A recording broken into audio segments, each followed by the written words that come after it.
Hey y'all, it's Cam again. So this will be video 4. So I'm breaking these up into 30-minute intervals because this total video is 5 hours. And I'm not doing 5 hours sitting straight. So anyway, I'm gonna record 30 minutes at a time. I do need to set a timer for myself. I'm trying to work on this stupid audio because it's not sounding very good. Hopefully it sounds better because I changed some stuff up, but we'll see. I mean, it sounds louder in here now, but hopefully it doesn't start doing a bunch of feedback. It sounds very loud. So hold on. I want to turn this thing down, maybe. I have the Blue Yeti thing or whatever, this microphone. Anyway, let me go ahead and play this because it'll take it a second to connect, and then we'll get over here. For example, I think the Israeli thing has changed it all, but we're in a position where I fundamentally changed our position in the Indo-Pacific. When I told my team, my foreign policy team, and intelligence people, I was going to get Japan to engage in Europe and work out a deal with South Korea, looked at me like I was nuts. I got it done. When this is not classified, when I put together what they call AUKUS, the ability of Australia to have nuclear capacity, which really changes the whole dynamic in the Indian Ocean. When I was able to bring together the Quad, India, Australia, Japan, the United States, I just had 16 Pacific Island leaders here that were heads of state. And we have a chance to fundamentally change and make it different, more secure that part of the world, which China's influence is seeking to be profound. Same way in Africa.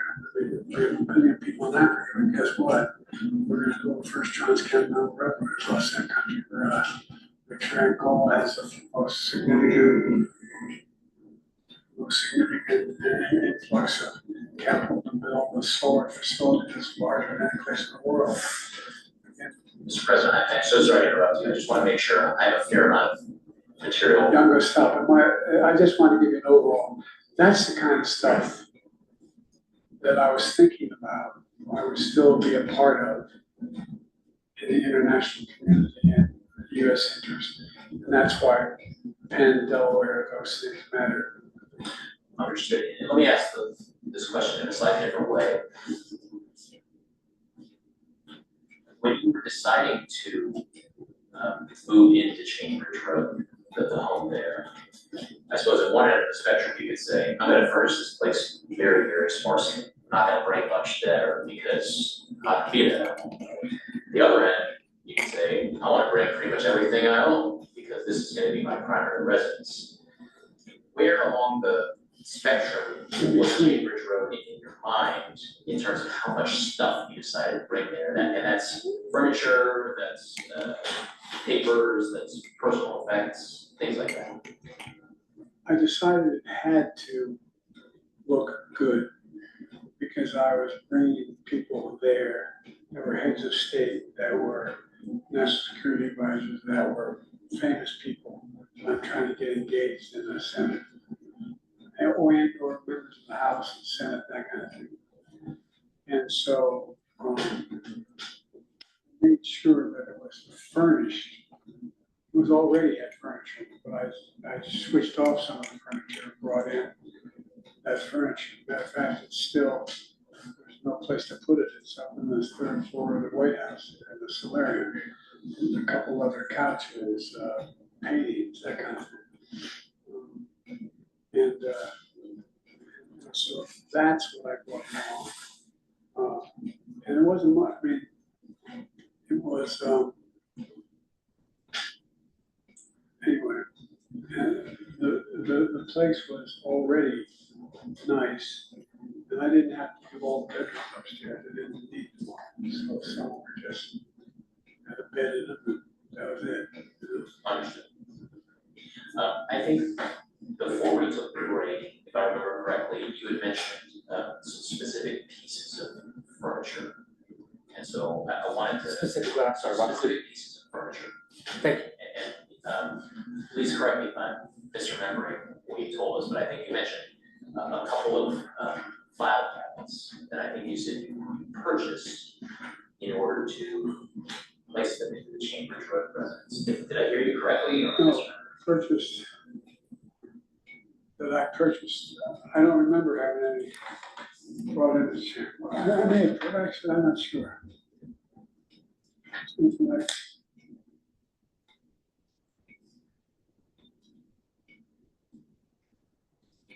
I may be misremembering, so I'm not sure, I'm trying to think what it looked like. Do you have any pictures of change? I do.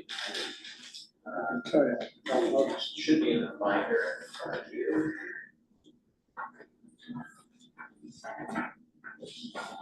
We go to, actually, you know what, let's just start at tab 14.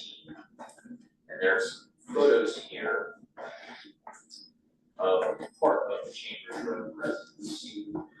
And these begin with base number USSS 523-351_0001. That's another shot, USSS 523-352_0001. Yeah. Just to follow you, Rob, are you going through, this is in sequence, because the lettering or the numbering that you're citing is, I'm having a little trouble following. Yeah, I'm sorry, I see. That's right. The second one shows the desk looking out on two couches. Yes, Two other couches. so that's 523-352_0001. And that's my desk and my couches. And then we're deciding whether to set this up as a other room conference room. And when you say the other one's a conference room. I mean, this room, where all the glass is, well, the question is, what was I gonna do, that open space? Yeah, well, actually, a slightly different question. And, I want to make sure that we're looking at the same photo. I think it's 523-353_0001. Yeah. Okay, so that's your referring to a conference room. Let's Well, look I can't remember what I did with it. I see. And the next one is just a different perspective, looking at where my desk was. There. You're looking at 523-356. Yeah. Now I'm looking at 379, last one. Okay, got it. 523-379. I don't remember, isn't there a file cabinet there somewhere though? I can't see it. So, Oh, here's one. so these photographs, Here it is. these photographs were taken in January 12th, 2017. Right after the Hoovers moved stuff in. Yeah. And so you'll see in a number of these photos, there are boxes stacked around. So my first question is, who went through these boxes and unpacked them and put their contents in places? I don't know, I probably went through some of them. But I don't remember.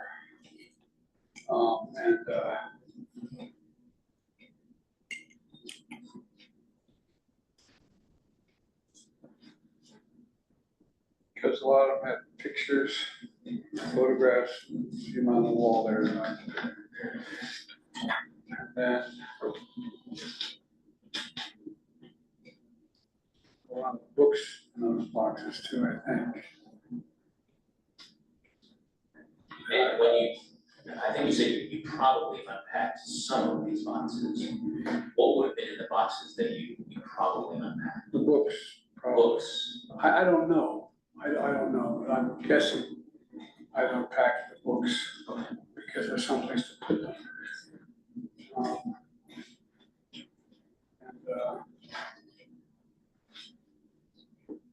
So it may be helpful now to go on to tab 15. I think you're already there. So this is another set of photographs. Yeah. Yes. So this is another set of photographs. Yeah. Of, I believe, the same room at Chambers Road, but I'd like you to take a look at them. These have base numbers starting with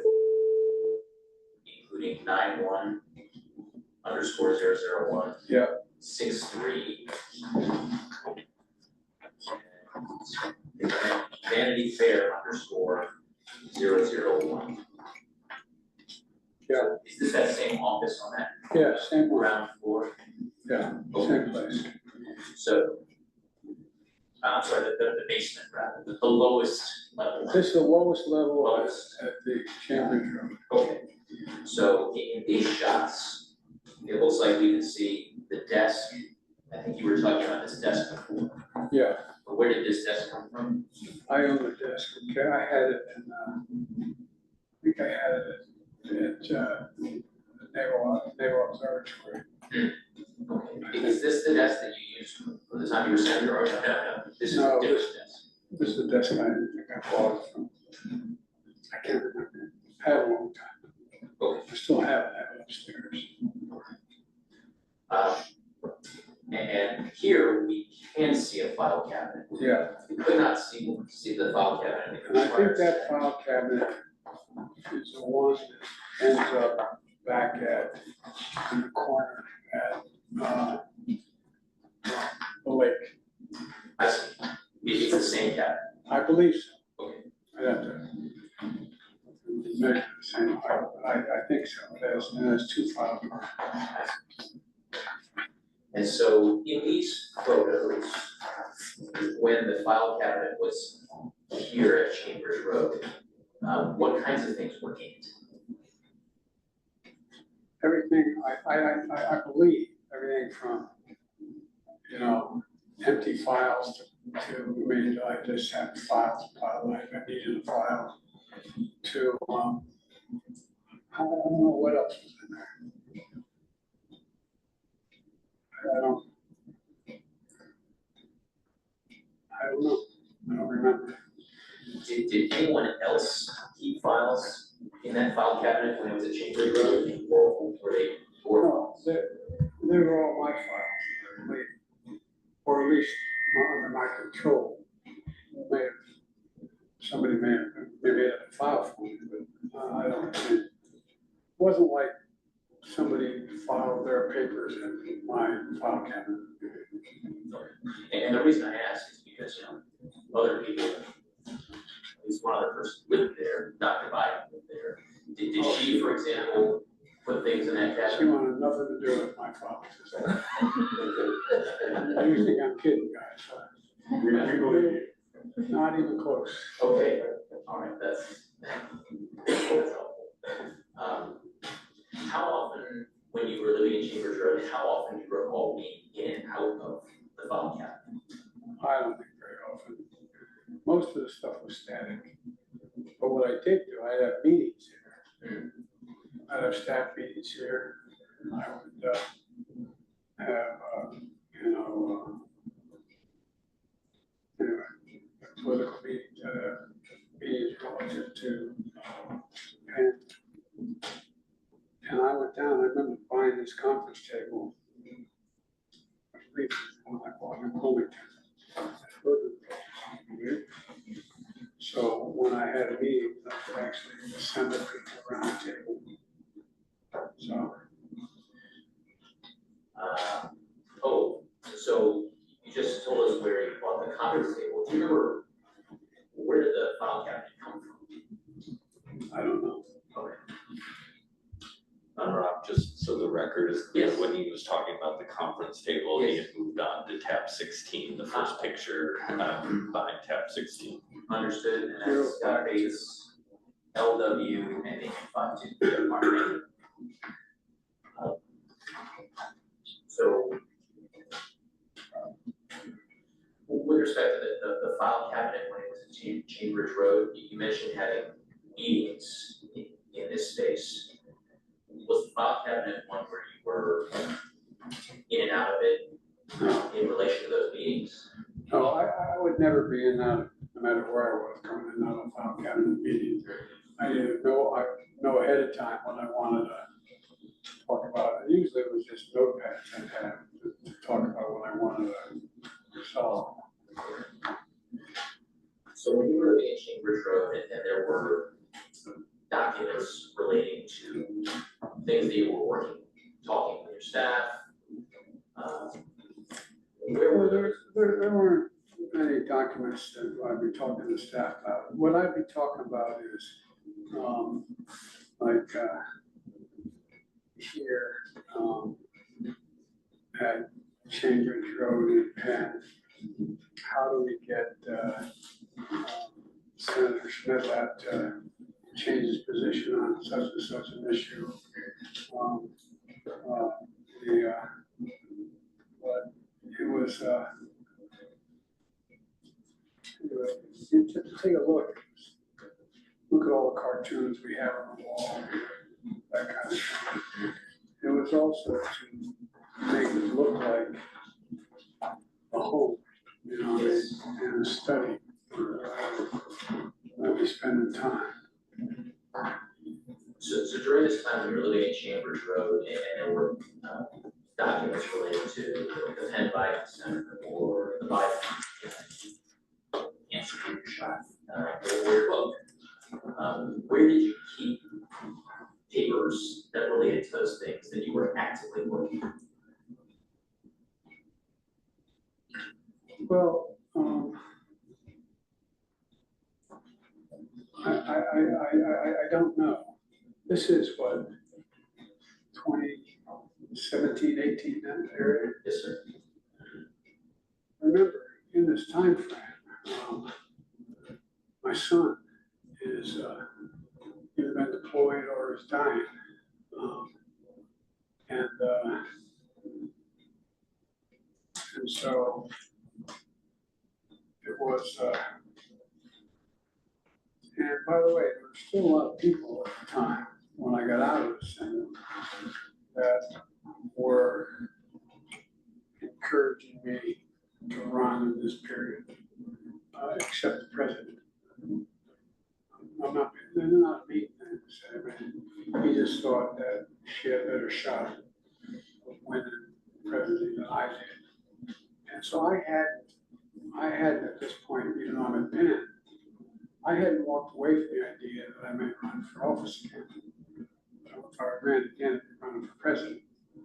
And so what was happening though, when Bo died, May 30th, 2015, I think it was 2015. I'm not sure the month or the Yeah. That's right, Mr. President. And what's happened in the meantime is that and Trump gets elected in November of 2017, 2016. All right. So 2017. That's when we left their office, in January. Yeah, okay. But that's when Trump gets sworn in. Right, And, correct. yeah. And 2017, Bo had passed, and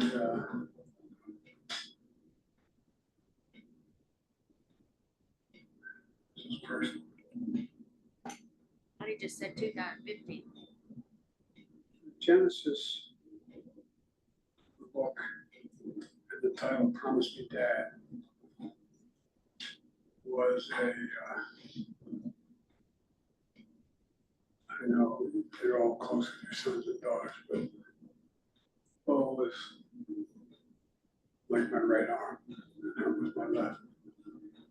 These guys were a year and a day apart, and they could finish each other's sentences. And Bo, I used to go home on the train in period that I was still in the Senate. Anyway.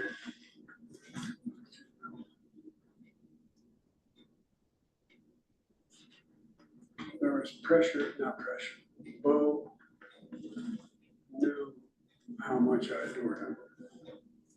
And maybe it sounds so everybody knew how close we were. There was not anybody who wondered whether or not. Anyway. And so, I'm wondering if it's a good time to take a break, briefly. no, let me just keep going and get it done. Anyway, here's the deal.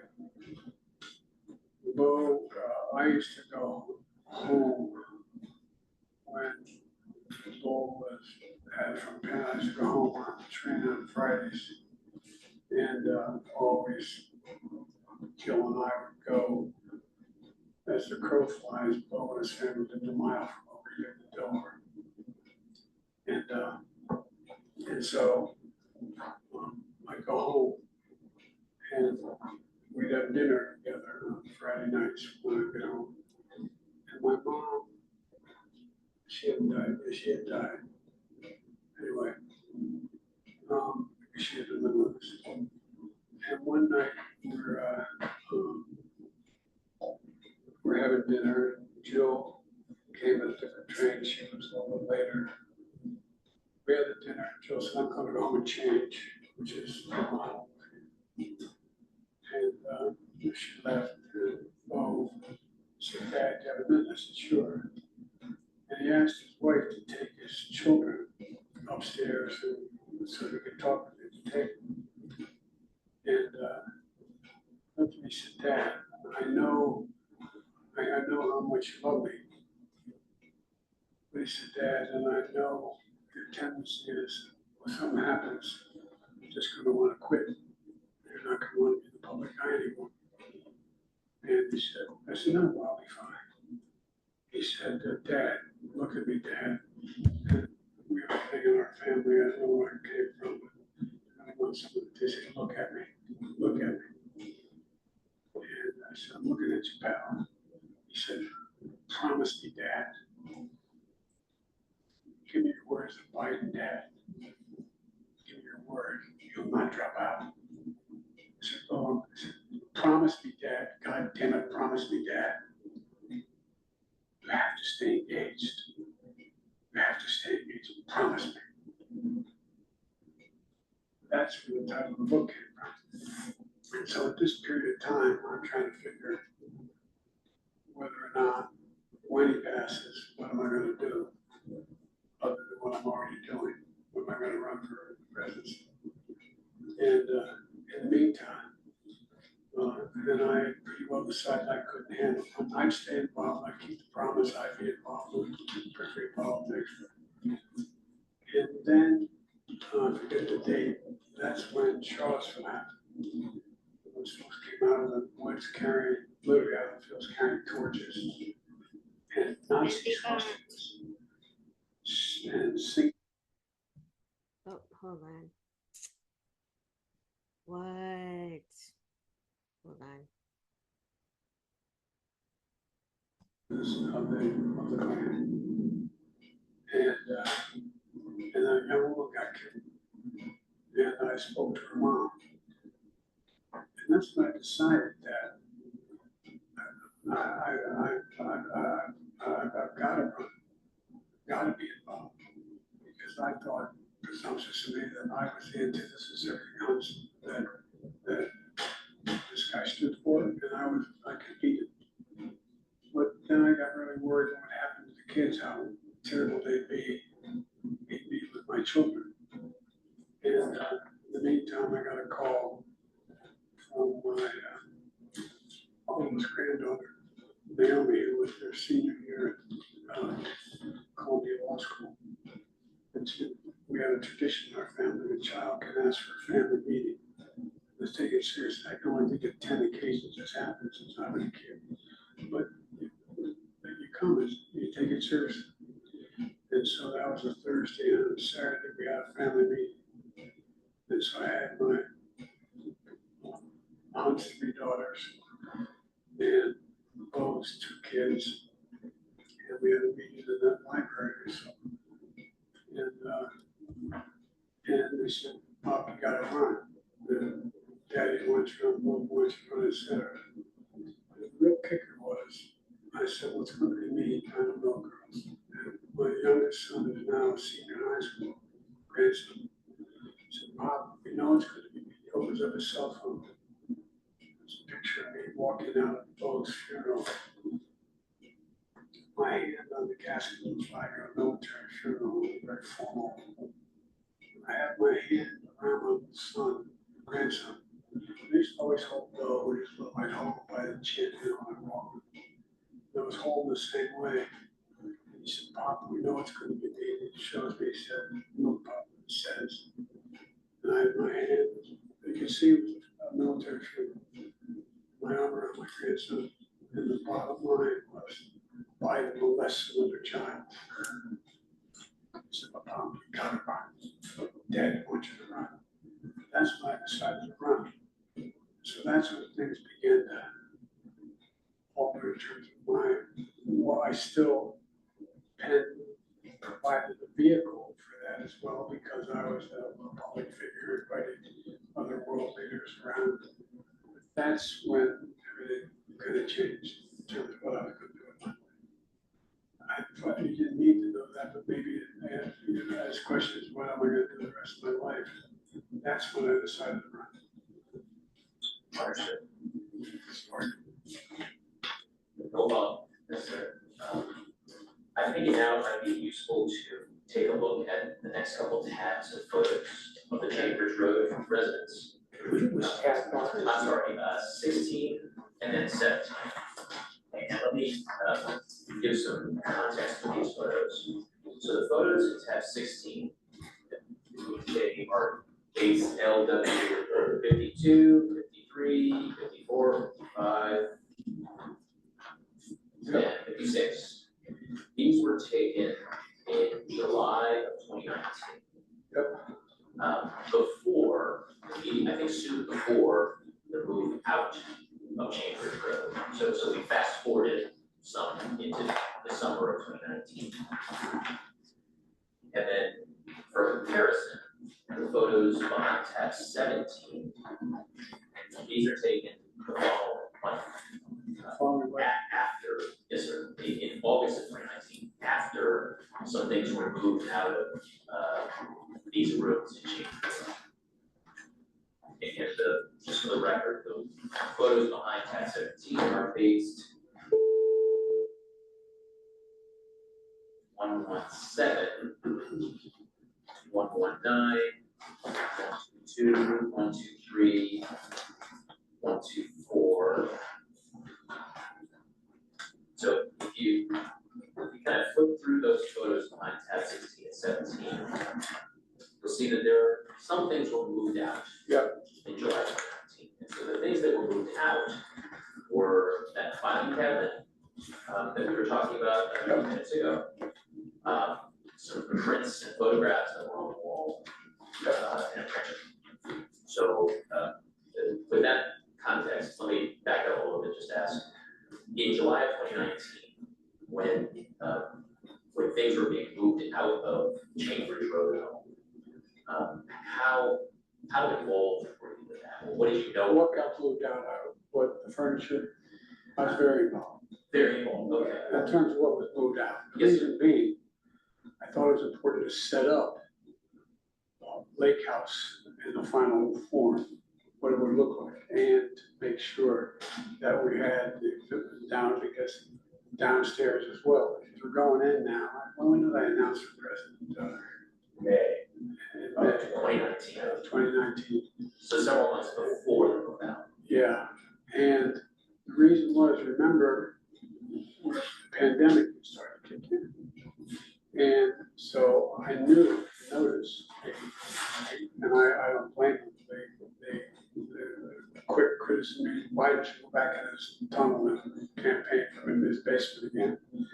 But what we did, we set up a theater in Delaware where I could go on television from, I could appear, I could do, and so I needed some of that furniture in Delaware. And so that's what I picked out to send to Delaware for that reason, because we were campaigning out of our basement, basically. So with respect to that filing cabinet, why did you pick that particular piece of furniture to go to Wilmington? Well, because there was no sense in leaving it, and it could fit, I knew the place it could fit in the house, in that corner. And when it was moved out of Chambers Road to the lake house, what was in that I file? have no idea. I assume it was in it when it got to the lake house. I don't know. And when it was moved out of Chambers Road to taken to Wilmington, did you do any of that process I talked about earlier, the culling, the purging, the saying, No. I don't need this, I don't need that? No. Because it wasn't, it wasn't in the way, I mean, it was take more time to do that, to throw stuff out that I want to throw out than to sit there in the file cabinet.